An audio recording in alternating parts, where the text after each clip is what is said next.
ప్రజల్లో పెరుగుతున్న ఆరోగ్య స్పృహ కారణంగా మార్కెట్లో ఔషధ విలువలున్న పంటలకు డిమాండ్ పెరుగుతుంది.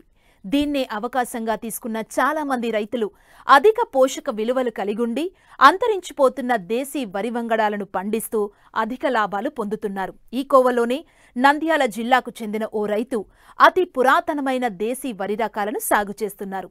వీటికి ఎలాంటి రసాయన మందులను వేయకుండా కేవలం ప్రకృతి విధానంలో సాగు చేస్తున్నారు. అంతేకాదు సేంద్రియ ఎరువులు, కషాయాలను తయారు చేస్తూ తక్కువ ధరకే రైతులకు అందిస్తున్నారు.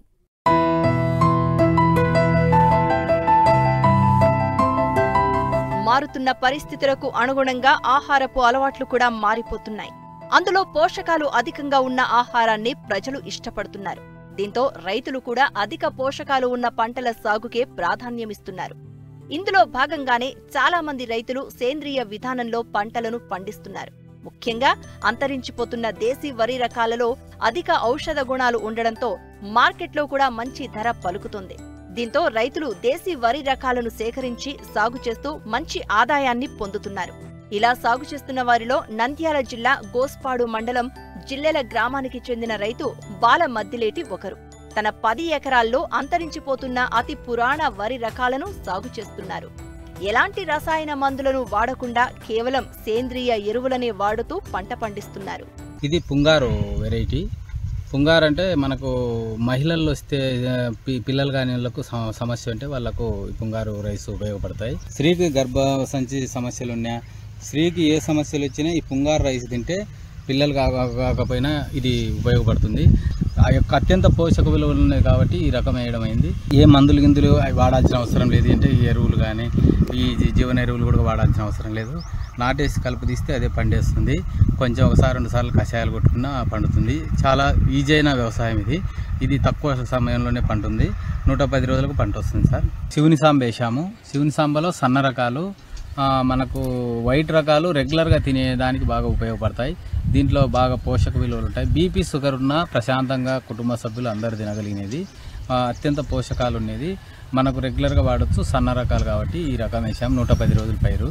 ఎక్కువ మనమేం మందులు గిందులు వేయాల్సిన అవసరం లేదు. ఎరువులు కషాయాలు కూడా పెద్దగా అవసరం ఉండదు. ఈ కులకర్ వెరైటీ గర్భవతులకు చిన్నపిల్లలకు మంచి పోషకాలు ఉన్న వెరైటీ. రెడ్ రైస్ ఈ చాలా అత్యంత పోషక విలువలు ఉన్నది. 3 నెలల గర్భవతి అయిన తర్వాత ఈ రైస్ తింటే నార్మల్ డెలివరీకి ఉపయోగపడుతుంది. చిన్నపిల్లలకు కూడా మంచి పోషకాలు ఉన్న వెరైటీస్ కాబట్టి ఈ వెరైటీస్ వేసాము.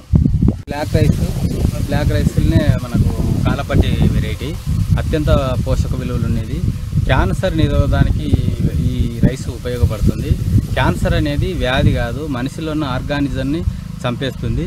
ఇది ఆర్గానిజాన్ని డెవలప్ చేస్తుంది, మనిషికి కావాల్సిన పోషకాలను అందిస్తుంది.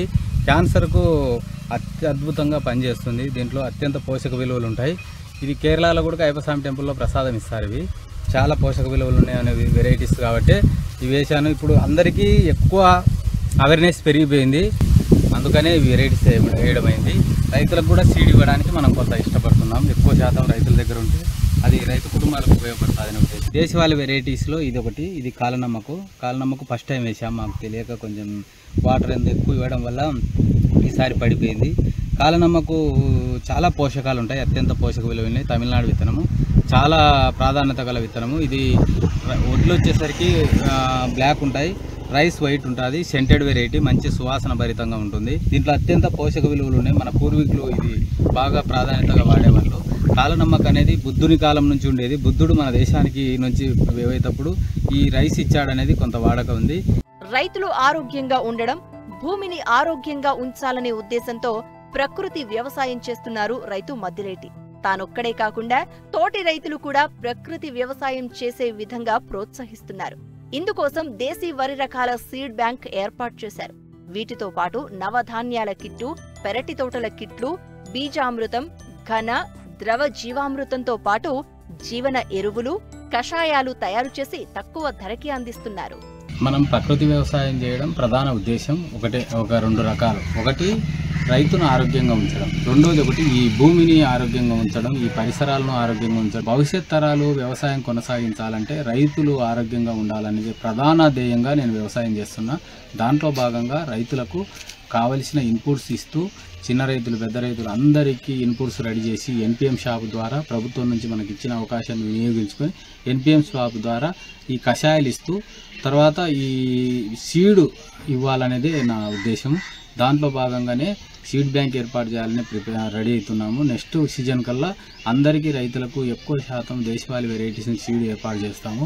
తర్వాత మనకు ఈ ప్రకృతి వ్యవసాయంలో ప్రధాన అస్త్రం ఏమంటే పిఎండిఎస్, అంటే మనకు ఈ పచ్చిరొట్టె ఎరువులు. ఎప్పుడైతే పచ్చిరొట్టె ఎరువులు చేసుకుంటామో భూమి బలపడము, ఈ కలుపు నివారణకు ఎక్కువ గింజలు మొలక శాతం రావడము, కలుపు నివారణ తగ్గడానికి అవకాశం ఉంటుంది. ఇది టైప్ 2 ఘనజీవామృతము. దీంట్లో ఎరువు వేసి పెట్టి మనకు అక్కడ డమ్ములు పెట్టుకొని దాంట్లో జీవామృతం తయారు చేసి దీంట్లో యాడ్ చేస్తాం. జీవామృతము తర్వాత కల్చర్లో ఎన్పీకే అని మనకు ఎక్కువ నత్రజని ఏవైతే ఉన్నాయో కల్చర్లో అవెల్లా బెల్లము కల్చర్ వేసుకొని ఒక్కొక్కసారి 400 లీటర్లు వేసుకుంటూ వస్తాం. 15 రోజులకు ఒకసారి వేసుకుంటూ వస్తాము. ఎవరైతే టైప్ 2 ఘనజీవామృతం కావాలంటే ఘనజీవామృతం ఇస్తాం, కేజీ 10 రూపాయలు. లేదు మల్టీవిటమిన్ కావాలంటే మనం ఇట్లా మిక్స్డ్ ఎరువు ఇస్తాం. దీంట్లో వేప చెక్క, కానుగ చెక్క, అందం పిండి, తర్వాత టైకోడర్మా విడిది, సుడోమనాసు, కానకాయల పొడి, ఈ ఒక 10-12 రకాలు కలిపి ఇచ్చేస్తాం. బుడల చెక్క, నూగుల చెక్క అన్నీ కల్పిస్తాం. ఇది బలంకే కాకుండా భూమిని శుద్ధి చేస్తుంది. భూమిలోంచి పుట్టే పురుగును, దోమను భూమిని కంట్రోల్ చేస్తుంది. ఏవైతే కీటకనాశి ఉన్నాయో ఉత్పత్తి ఆపుతుంది. తర్వాత అత్యంత పోషకాలు ఉన్నవి. తర్వాత మొక్కలు ఆరోగ్యంగా ఎదుగుదానికి ఉపయోగపడుతుంది. ఇట్లా మల్టీవిటమిన్ 50 కేజీలు వచ్చేసి 650 రూపాయలకి ఇది ఇస్తున్నాం. ఇది 50 కేజీలు వచ్చేసి 500 ఇస్తున్నాం. రైతులకు అన్నీ సొంతం చేసుకోలేరు కాబట్టి మనం అన్నీ తయారు చేసి ఇస్తున్నాం.